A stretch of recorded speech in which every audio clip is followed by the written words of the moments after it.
So, hi everyone, that is correct, everything what was said before.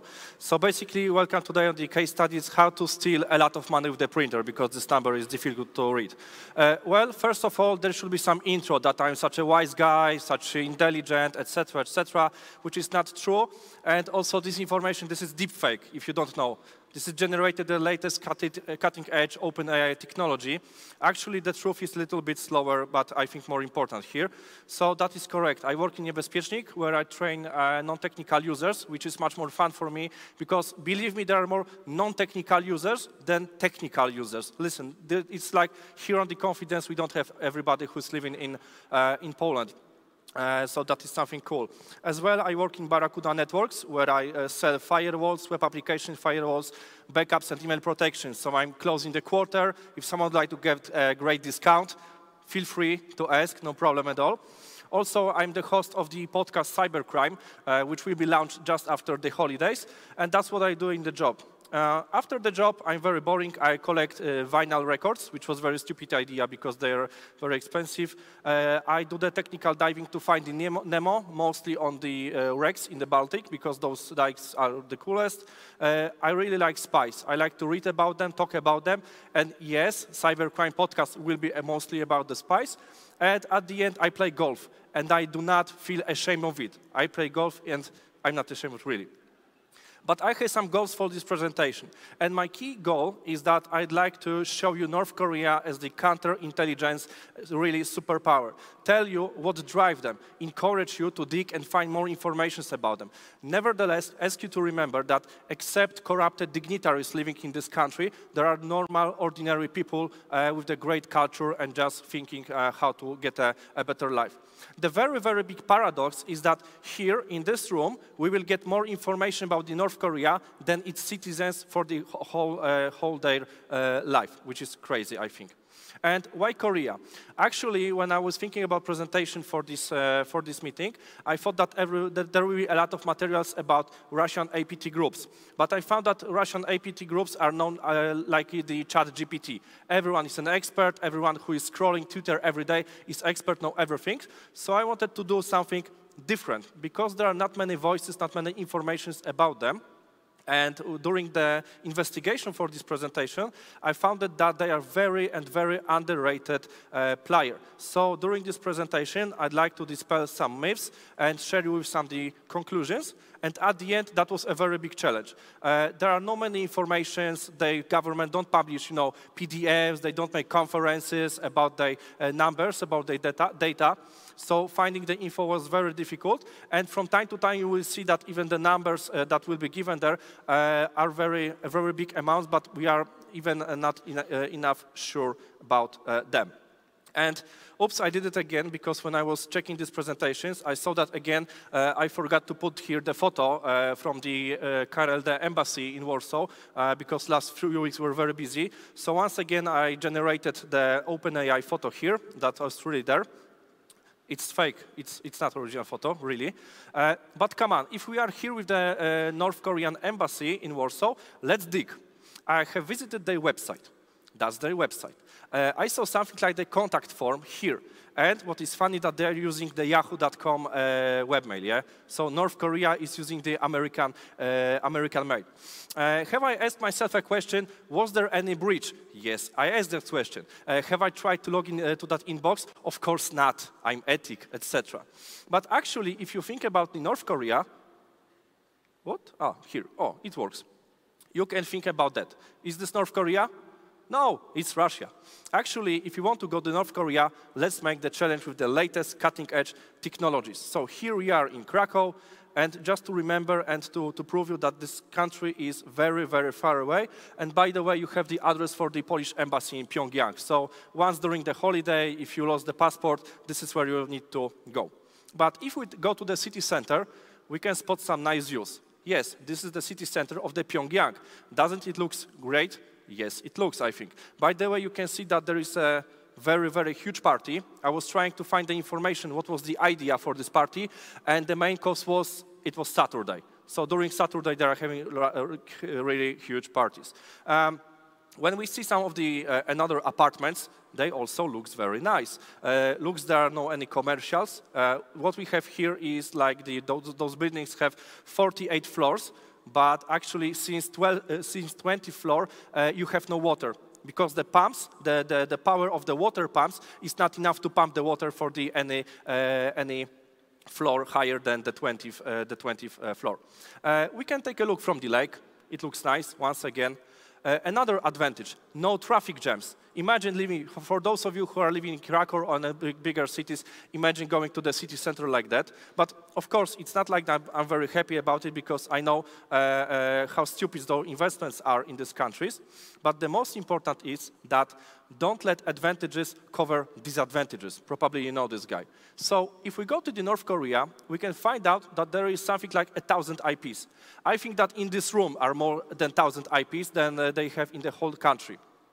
They have something called Red OS. This is Red OS. Does it look similar for the old Mac OS? Yes, it looks. Actually, this is some kind of it's based off the Linux. It's developed since 1998 by North Korean Software Center. And why does it look so close to the Mac? Because Kim Jong-Un works on Mac, but he preferred to have his own Red OS rather than use the latest updates from the Apple. I'm not sure if you have been watching the WWDC Apple conference 2 days ago. Maybe yes, maybe not. But actually, I have even found the image of this. So you can find it on archiveos.org Rexstar. You can download the image. I downloaded it, installed it on the virtual machine, and it has no malware actually. So why not using it? Maybe you are not so aware that there are about 5 million cell phones in the North Korea. Does any one of you know how many citizens are in North Korea? It's about 20 million. So every fifth person has a cell phone. They have own Kimflix. It's not Netflix, it's Kimflix. Actually, it's called My Companion 4.0. This is the latest streaming platform. This is the screenshot of it. And actually, as you can see, they have some categories, some photos, some video clips. I really found it something cool here, which is something like approved. So probably those are the 10 movies approved by the Kim Jong-Un just for you to watch. But how do they use it? They use it by the intranet. They don't have internet. All the computers are the intranet, which is something like 2 megabytes, not very fast. This intranet is called Kwangyong, which means bright light.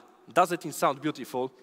And actually, there is something between 1,000 up to 5,000 websites. So it's even very, very difficult to spot how many websites are there. But they are not using any domains. They don't have to. They don't have to use the DNS because everything is inside.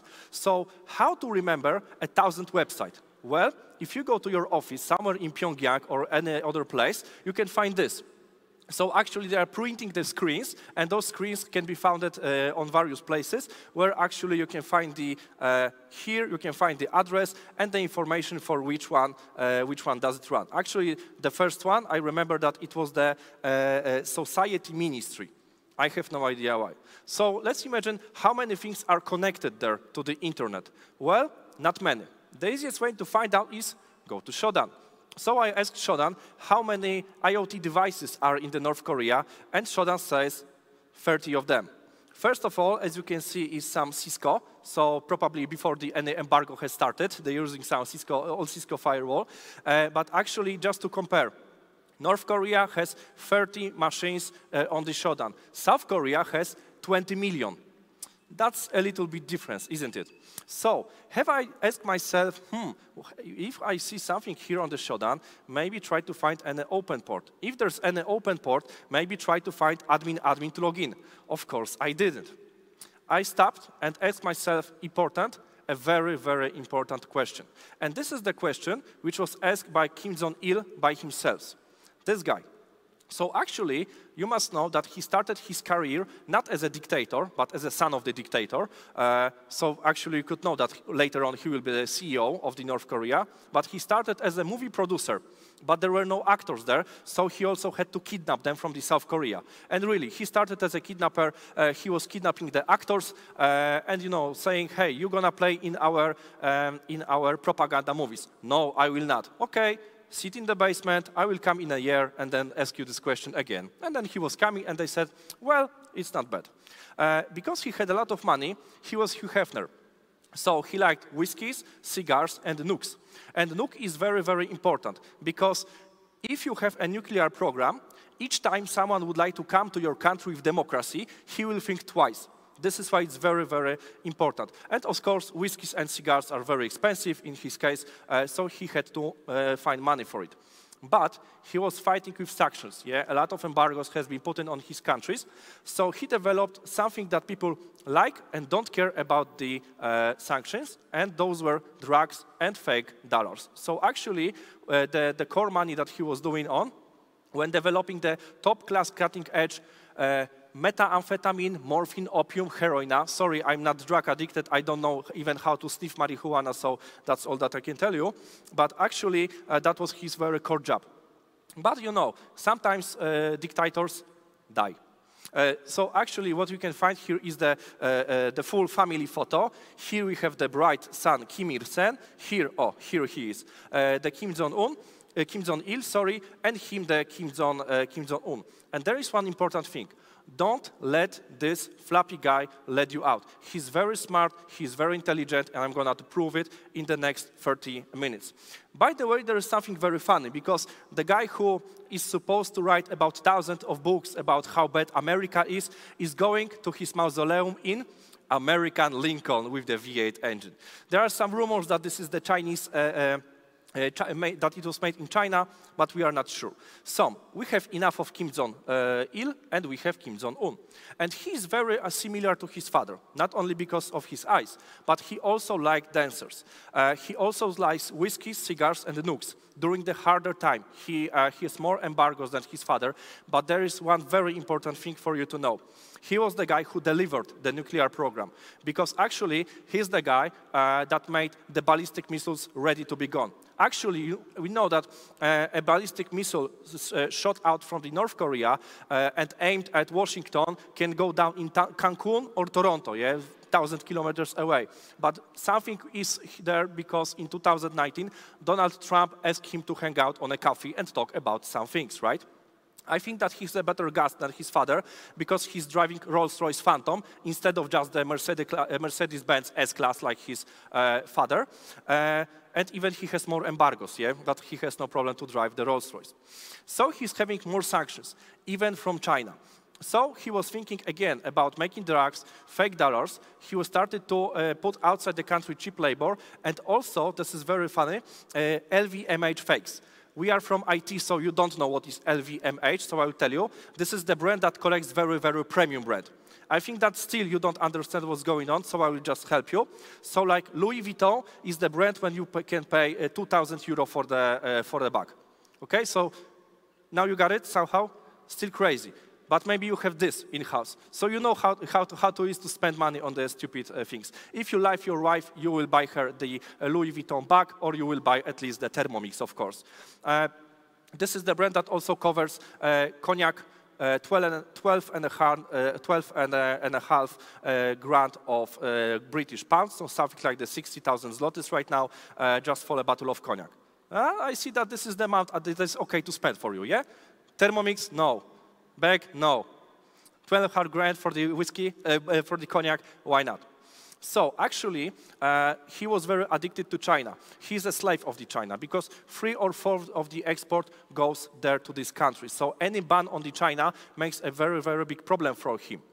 And I was trying to find out the information how much money he needs only for this nuclear program, which is the best guarantee that no one will come with the democracy to his country.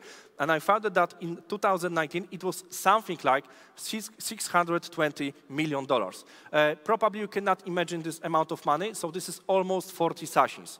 Almost 40 sessions. Really a lot of money, really. So he developed something else, hacking. Something what we are here for everyone. So let's go to something called Room 91, which is generating something between, you see the numbers, between $0.5 to $1 billion annually. And by the way, I was asking myself a question, why Room 49 is called Room 49, and the rumor is that is room number 9 on the 3rd floor of one of the Pyongyang buildings. But as you can see, it was founded in the very past days. Because actually, during the Kim Jong-il, they had a clear task to bring and earn money. So this is the office that has almost 50 years, 51 years, and it's still generating money. Maybe even those same people are living there. So actually, how they earn money right now? Like, for example, Korean National Insurance Corporations, which had the sanctions because they made scams for 800 million British pounds. 800 British million pounds just for the scams on the real estate market. They are running government restaurants. Have any of you been to the North Korean restaurant? I do not recommend because they are very expensive. You can pay only in dollars. Just take a look. $9 for some bread, $100 for the 07 booze. Come on, it's not okay. And so they are very expensive. You can pay only in dollars, and because they want to collect this money. As well as the hotels, the drugs, Viagra, Russian oil, yes, they are making the money laundering, the military museum artillery that they are selling to the Russia, and the cheap labor, unfortunately, which you could find even in Poland. Because I found it on the Vice document, when the guy is saying that, in my view, I think North Korea is the world's largest illegal job agency. It's a company, and some of those people you could even find in the Gdynia. But they're still not the hackers. So actually, those guys ask themselves the question how to get money quickly because of the inflation, because of the many problems, new sanctions, and world changing almost daily. So actually, they were trying to find out and thought, let's make the bank heist. But how to make the bank heist not like the Popek with the balaclava, shooting, shouting, etc. So they were thinking about the heist on the maybe stock exchange without blue collars, fake companies. But actually, there's a team which in this chain is the most important, the most fastest growing, and bringing a lot of cash. And they are the government hackers in the North Korea that we're going to focus. So right now, from the cloudy Krakow, let's move to the sunny Bangladesh. And the Bangladesh, how to steal a lot of money with the printer. So this is the central bank of the Bangladesh. It's a very cool building, especially its neighborhood. If you just take a look on the other side on the street, on the Google Street View. And there was actually this something, the printer. The printer was located on the 10th floor. It was located in the room with the 30 computers which were connected to the SWIFT system. So there were the only computers available to make the SWIFT international transactions for these national banks. This printer is two-factor authentication. Because each time National Bank was making any money transfer, it was printing the confirmation. And there was a day when this printer stopped printing. And this someone thought, our two-factor authentication for the most important money transfer is not working. But Zubair bin Huda says, we assumed it was a common problem just like any other day. Because every day this printer was not working, so actually we didn't care about it. And then we have Thursday, 11. Bangladesh is a Muslim country. So actually on this Thursday at 11, everyone went to pray, and thank God it's Thursday. So we have the printer, which is not working. We have the Federal Reserve Bank in New York, which was holding $1 billion, the whole money reserve of the Bangladesh. And actually, they received information that Bangladesh would like to make their account up to zero. They want to transfer in the other countries every money they have. But there was an intelligent guy, so he picked up the phone and called to the Bangladesh, hey, are you sure that you would like to zero your bank account? But let's go to the calendar, because in calendar is something important. Those are the time zones. And Thursday afternoon, because in the morning the transactions were led to the American bank. So we have the Thursday afternoon in the Bangladesh, which means it's Thursday morning in New York. So each time they are trying to make the call, they cannot because they have weekend, so no one is answering the calls. But actually some people are thinking and see that most of the money is going to the Philippines. But Friday morning in New York is Saturday night in Philippines. So when they are going to the Philippines, hey, stop transferring those money, no one answered the phone. Then later on it's Sunday. Sunday is everywhere Sunday. So actually still nobody is answering the phone. But finally we have Monday. So there are a lot of people calling to the other Philippines bank and telling them, hey, don't transfer this money. But Monday, that day, on Philippines, was the New Year's Eve. So this is how, hacking the calendar, the North Korea APT groups had almost 5 days to make those money transfer clear. So actually, we must go a little bit further and meet this guy, Rakesh Asthana. This is the Bangladeshian version of Piotr Konieczny, so actually the guy who knows a lot of the security, and he was the SOC master there. So actually, they are calling him and saying, listen, Rakesh, we have a big problem. Come to our bank immediately. And then he said, well, that can be problematic because I'm right now in Washington or some conference. So they are saying it's not a problem because plane is waiting for you, your passport is waiting there, your visa is waiting there, ticket as well, just go to the airport. So he's coming, taking a look on the office, on the left, on the right, and he says, you know what? We have something like the national court. So let's just call this court, make some law immediately, and then put the information to those banks that all of those transfers were illegal. Maybe we can use the chargeback somehow in this situation. But employees of these banks said, this is not the best idea, because if our Minister of Finance will know that we are almost in the situation to zero our money of our country, he will not be happy with it.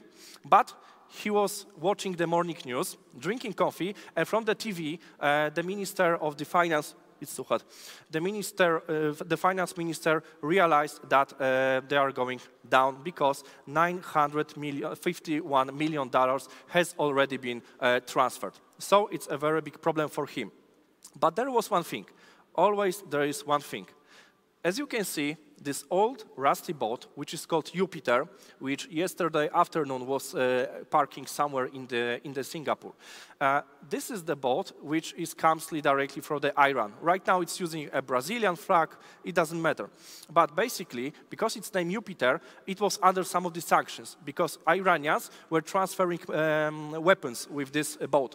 So it's put under the sanctions, which means that every time in any of the money transfer, if in the title there was a word Jupiter, immediately and automatically this transfer has been stopped. Don't try this at home to make the money transfer title Jupiter if you don't like someone or you don't want to give him any cash. So this was an idea that some of the money was stopped immediately, but still they have been trying to make those calls and it didn't work out perfectly.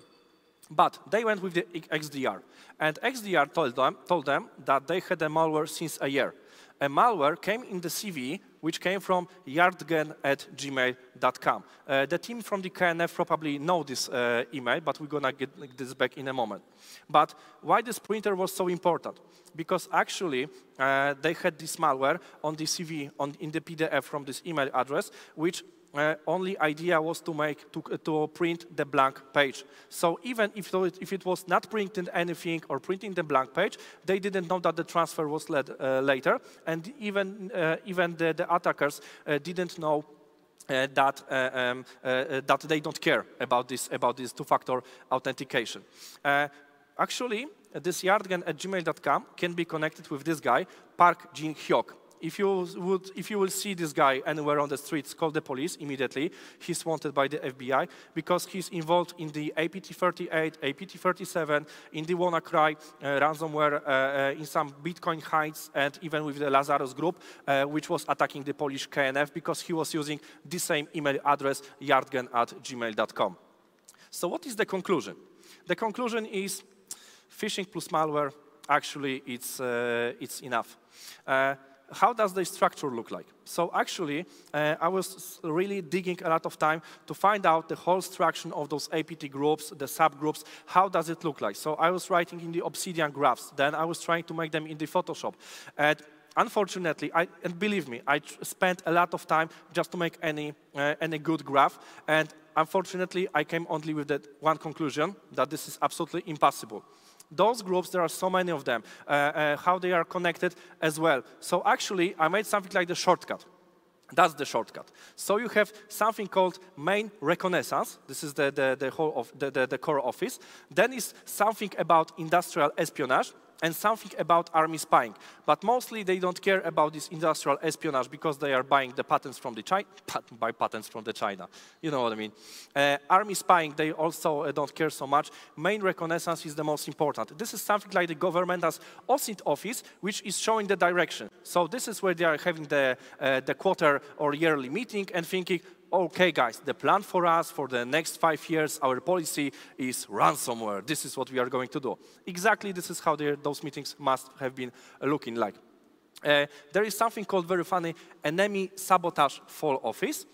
And under it, we have Unit 180 with the Lazarus, Beagle Boys, Hidden Cobra, APT 38, and a lot of any other teams. It would be a waste of time just to spend about and talking about those names, because you can easily find them somewhere over the internet. But this is something called how do they learn?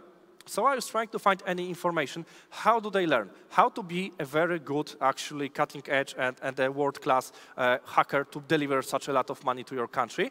And they are having the dream team. Because what I found in the New Yorker magazine, North Korea, despite lacking many other resources, is not short of human capital. So if you have the country with 20 million people there, there must be some geniuses. And if you have an opportunity just to collect them quickly, indoctrinize, and don't put anywhere out, this is your good idea. So this is the place where you can find them. International Mathematics Olympiad. Those are the competitions where you can find guys like Nikolai Durov, who developed Vkontakte, however it calls, and the Telegram.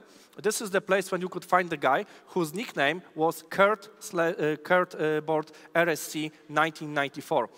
This is the same nickname which was used in the malware code during attack of one of the Indian banks. So there is a very high possibility that they are sending top geniuses on the International Mathematics Olympiad. Those who will not run away and will come back to the country, because some of them are running away, really, those will be trained for the top hackers. They are importing teachers, because there are some people who are going to the North Korea with the mission to teach IT, teach mathematics, teach English language. By the way, that is a very cool book. I recommend this. Suki Kim is not from Korea. She's from United States of America, how her surname sounds like. But actually, there are many of programs that also we are paying for. Yes, all of us from the taxes, which delivers teachers to the North Korea. They are having something like the Hackasmus in China. So those guys are going to the China for some trainings, but not for free. They are put under the other Chinese APT groups and espionage just for the training. And actually, I found one guy who is living right now in South Korea and talked a few things about that. And it was very cool that in the interview he have given, he said that first time when he went to the China, he saw freedom. And it was great. China, freedom, yeah? But the guy from the North Korea, that was a real freedom from him.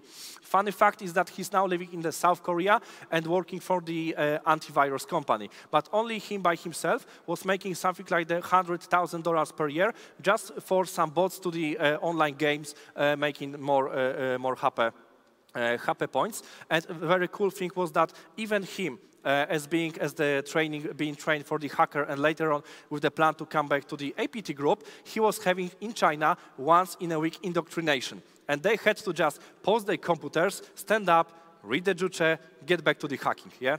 So even there, that was so important for them. So actually, there are a few things that we have to think about. They have the system. The whole country system is working perfectly for finding those people, catching them. Actually, this is something like stealing kids from parents, because since 10 years old, they will never see their parents again, but they are happy with it because they have motivation. This motivation is based on indoctrination, of course. So actually, a parent that will never see his child again is very proud of it, and this child too, and everyone else still.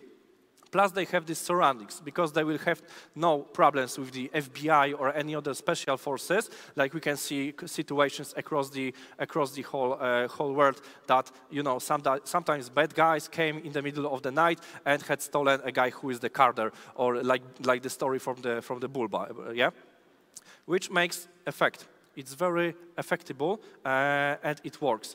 If you go to the Mitri attack website, you can find the groups APT 37, APT 38. And there, I will again not waste time, but then you can see the type of the attacks they have spotted, the tools that they have been using, some of the tools that have been used in the previous attacks. So actually, as you can see, it's a lot of information about that, and it's not the past, it's actually the actual situation. And what's more, they are not only using the tools that has been already stolen or bought, but they are developing their own tools. But still, for some of them, it's not enough. they had to come with the income diversification. What was the number one income diversification? What I found was the Bitcoin mining. But the funny story was that why they had to start with it? Well, actually, on one day, they had ban on the coal export to the China. So actually, they had a lot of coal. They needed electricity power, and they had no idea what to do with it. Yeah. So this is actually the photo of the city center of the Pyongyang, and what you can see here is the coal mine, and here is the here's the coal mine. No, here you have the coal mine. Here you have the powerhouse inside the city, like in Krakow. If you walk away, take a look on the left. It works equally. So this is why how they were using a lot of not clean energy that they had to spend, but mining was not enough. So actually, what they did, they went into the crypto exchange heist. Mostly by the phishing, they were stealing the wallets, stealing the data, stealing the bitcoins and other cryptocurrencies. Nothing cool about it, just phishing and just taking away this money. But even some of the crypto exchanges has the idea that if you are an Asian-looking guy, you will not get the job there, just because those American companies are so much scared of the North Koreans, because there were situations that the guys with the fake passports have been trying to get the remote job for those crypto exchanges. And, of course, there is something very important for them. International transactions without SWIFT. So, actually, if they are having a lot of cryptocurrencies, they can make any other deals they want with less problems. If any of you know this place, CoinJoin, this is the service that actually is based to, if you have some cryptocurrencies, it will split for you and it will be great. It's not okay, it's just used for the money laundering. So actually the North Korea, through those groups, was the biggest customer of the CoinJoin, but one day they thought that, hey, why we gonna be this customer if you can just hack them and steal other people's money? And this is what they have done. And there are many more examples of it, of the ransomware they are putting, the Sony Pictures attack, the Fastcash attack, the BitHub, and more of them. But actually, I have only 11 minutes to go. So if you would like to, anytime in the future, hear more stories about them, about the background, how the North Korea hackers do their job, it's very easy. You just have to go to the inventory app, using your mobile phone that is in your pocket. You can find my presentation. Then by the clicking, you are giving the 5 stars if you liked it. If you didn't like it, don't click it, don't do nothing. And then next year, I can come here with another material. So actually, don't walk away. This is not all. We have the summary and some more, really. So let's just go to the summary. First of all, it's the wild, wild west. Second of all, they are very effective and very motivated. Mostly internal hackers. They are not importing people. It's fake. They have their internal hackers. Ransomware is the core direction for them. This is what they are going to focus mostly, because it's making like being the vendor of the ransomware, then having the distributor chain and the partner chain is the easiest and the most actually accomplishable way of making the money in the internet. If any of you have read Microsoft Digital Defense Report 2022, this is a very cool ebook, something like 120 slides in it. Books don't have slides, pages. And it's about everything important in the worldwide internet. And as you can see, if we go to the APT groups, we have Russia, we have China, we have Lebanon important as well, Iran, and just take a look how much space North Korea is putting on there. This is another slide from this report that I highly recommend you to read. This is how the supply chains are working. As you can see, attacks from the North Korea, 38% go on the United States, some of them on the neighbor. They don't care so much. Japan, United Kingdom, Russia, and then 36%. So they know how to diversify the ways of the attacks, how to go across the world. And in this report, when I was reading it, actually, I found one sentence, which was very crucial, I think, for this presentation, but not only. I think that also for our job. There was a sentence, most successful attacks can be stopped with basic cyber hygiene, such as 2FA or not opening attachments. And this was actually the beginning of the story, opening attachment, using the 2FA as the old printer, but in any other daily, because remember that you are the security guys, so actually you are responsible for the rest of the people. That's our job, and that's what we are responsible for every day. And just before we go, there is one more thing. If you could just scan this QR code for you. This is something that makes people laugh and makes my job more difficult. Don't worry, it's safe, nothing will happen. Okay, some of you will not do it, however, I could try to force you, but actually there is something new that we have in Niebezpiecznik. Under this code, this is called cyberpraca, cyber job at niebezpiecznik.pl. Actually, this is the latest thing that was developed it was developed, of course, before. But the premiere is right now here on the Confidence 2023. Actually, during any other workshops and during any other speeches in the couloir during the party, I found that a lot of people are still taking a look about the job for in the cybersecurity. This is the place actually where you can use the Niebezpiecznik Society to find out your candidates in the most easiest and quickest way. And still you have discounts as well because you are here on the Confidence. So that was some of the replacement. Informations about North Korea, unfortunately, are enough. If you have any more questions, I'm here free for you. I can tell you any other things somewhere on the corridor. If you want, you can just find me on the LinkedIn. This is the best way when I publish most of things, just to find out there. So that would be all. Thank you very much. And if you have any questions, I'm open for you.